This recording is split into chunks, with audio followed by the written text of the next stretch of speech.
Quels sont les lipides qui font augmenter le cholestérol? Pourquoi il ne faut pas dépasser le point de fumée d'une huile en cuisine? Et surtout, y a-t-il des lipides qui font diminuer le cholestérol? Bonjour, je suis Marthe Rico. Dans la vidéo d'hier, nous avons commencé à explorer ensemble les huiles alimentaires et leurs bienfaits pour la santé. Et aujourd'hui, on continue ensemble ce voyage, parfois un peu exotique à travers les huiles qui nous proviennent des quatre coins du monde, comme l'huile de soja ou l'huile de palme, mais aussi des huiles fragiles comme l'huile de noix et celle de lin. Tout d'abord, quelques mots à propos de la simple huile de tournesol, qui peut elle aussi être obtenue soit par pression mécanique, soit à l'aide de solvants chimiques. L'huile de tournesol non raffinée possède un point de fumée proche de 107 degrés, ce qui la rend peu adaptée à la cuisson. Elle doit également être conservée au réfrigérateur, car elle s'oxyde facilement. La majorité des huiles de tournesol vendues dans le commerce sont toutefois obtenues grâce à l'utilisation de solvants chimiques. Hier, je vous ai expliqué les inconvénients de ce procédé. Je vous mets le lien de la vidéo d'hier ici en haut à droite, ainsi que dans la description sous cette vidéo. On trouve également l'huile de maïs, généralement obtenue à l'aide de solvants chimiques, donc à partir d'un processus de dénaturation de l'aliment. Nous avons déjà vu ensemble que l'organisme reconnaît et utilise très rapidement et efficacement les aliments dans leur état naturel, tandis qu'il doit dépenser beaucoup plus d'énergie et de temps pour rendre assimilable un aliment transformé artificiellement par des procédés chimiques industriels. Les huiles d'amande et de noisette sont principalement utilisées en cosmétique. Leur coût élevé n'incite pas vraiment à les acheter pour un usage alimentaire, même s'il s'agit de deux huiles obtenues par pression mécanique et présentant des caractéristiques nutritionnelles et organoleptiques intéressantes. Ce sont toutefois des huiles très fragiles qui ne doivent ni être exposées à la chaleur ni utilisées pour la cuisson. Une attention particulière mérite l'huile de palme, souvent présentée aujourd'hui comme particulièrement nocive pour la santé et donc évitée par un grand nombre de consommateurs. Voyons cependant ce qui se cache réellement derrière ce jugement. Il convient tout d'abord de distinguer l'huile de palme obtenue par pression mécanique de l'huile de palme raffinée. La première, c'est-à-dire l'huile non raffinée, possède une couleur rougeâtre grâce à sa richesse en bêta-carotène, mais aussi en lycopène, coenzyme Q10, phytostérol, glycolipides et vitamine E. Elle pourrait donc constituer un aliment nutritif intéressant. Dans l'huile de palme raffinée, en revanche, ces substances sont presque totalement perdues, ce qui la rend pratiquement dépourvue d'intérêt nutritionnel. Mais alors, pourquoi dit-on que l'huile de palme est mauvaise pour la santé? Il est aujourd'hui devenu courant de penser que l'huile de palme et les produits qui en contiennent devraient être réduits au minimum. La raison est simple, l'huile de palme raffinée contient des graisses hydrogénées qui représentent effectivement un risque pour notre santé. Il est donc judicieux d'éviter l'huile de palme raffinée ainsi que les produits qui en contiennent en raison de leur teneur en graisses hydrogénées. Cependant, un autre problème se pose également. Toutes les huiles raffinées contiennent elles aussi des quantités de graisses hydrogénées, sans pour autant faire l'objet de la même attention médiatique. Il reste donc préférable de privilégier l'huile d'olive extra vierge, le beurre cru, ainsi que quelques huiles obtenues par pression mécanique et non extraites à l'aide de solvants. Et qu'en est-il de l'huile de soja? L'huile de soja raffinée contient plusieurs molécules potentiellement toxiques pour l'organisme. Malgré cela, elle est utilisée dans de nombreux produits alimentaires. Sur les étiquettes, elle apparaît généralement sous la dénomination vague d'huile végétale, comme c'est également le cas pour d'autres huiles. L'huile de noix et l'huile de lin semblent à première vue très intéressantes, en raison de leur richesse en oméga 3. Pourtant, ce sont deux huiles particulièrement fragiles, qui commencent souvent à s'oxyder dès leur fabrication. Les matières premières dont elles proviennent sont extrêmement sensibles à la lumière et aux variations de température. Il suffit de penser aux noix.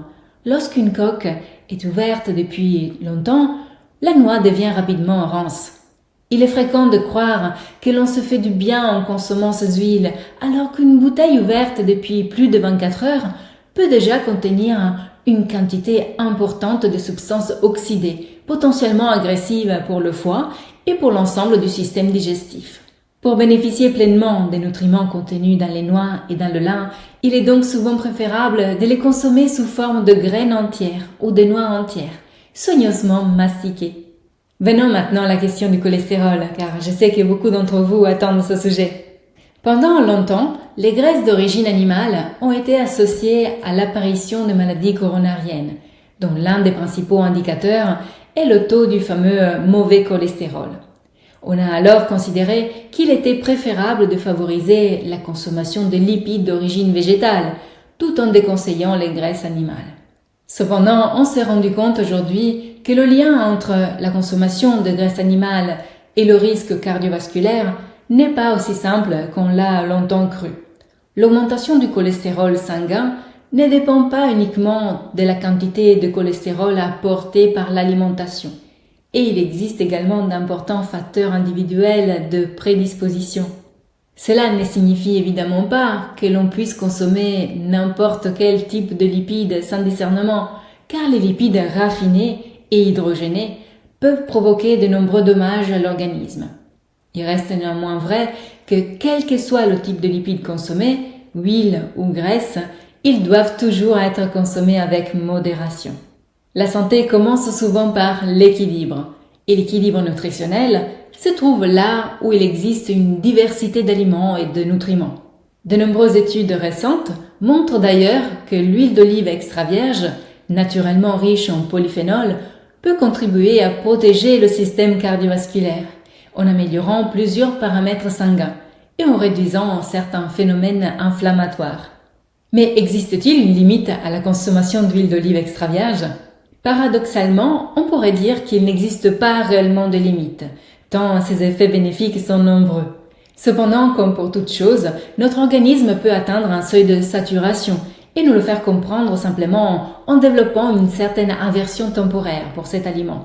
Une fois l'excès éliminé et l'équilibre retrouvé, le plaisir de consommer l'huile d'olive revient naturellement. Pourquoi je parle de plaisir à propos de l'huile d'olive ? Parce que beaucoup de personnes s'en privent volontairement. Elles s'obligent à manger des repas fades et peu assaisonnés par peur de prendre du poids. En réalité, utiliser régulièrement une quantité adaptée d'huile d'olive extra vierge ne fait pas grossir. Dans certains cas, cela peut même favoriser la perte de poids. Comment cela est possible ? Lorsque l'on réduit excessivement les matières grasses, la charge glycémique des repas augmente souvent, ce qui entraîne davantage de faim.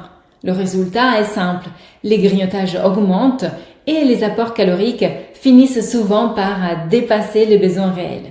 Réduire systématiquement les lipides n'est donc pas une stratégie particulièrement intelligente.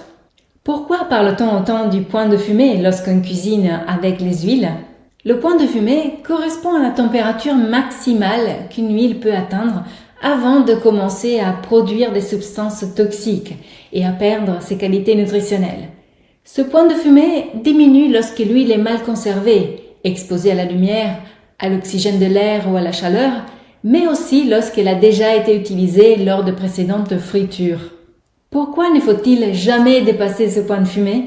Parce qu'une température excessive transforme une partie de l'huile ou du beurre en acroléine, une substance toxique pour le foie et irritante pour les muqueuses digestives, notamment celles de l'estomac. J'ai commencé à publier sur cette chaîne des recettes pour soutenir et protéger les organes. Abonnez-vous à la chaîne pour ne pas perdre les prochaines recettes. Et si vous êtes trop impatient et vous voulez accéder tout de suite à plus de 200 recettes pour soutenir votre énergie selon votre âge et votre style de vie, vous pouvez vous inscrire d'ores et déjà à la formation en ligne adaptée son alimentation. Il s'agit d'un parcours entièrement personnalisable qui vous permet d'apprendre à cuisiner de manière très simple et efficace pour vos organes, tout en soutenant la santé au quotidien. Pour connaître les détails de cette formation unique, suivez le lien dans la description juste en dessous de cette vidéo. À demain alors pour la prochaine vidéo et d'ici là souvenez-vous qu'il est toujours le bon moment de prendre soin de soi et de son assiette.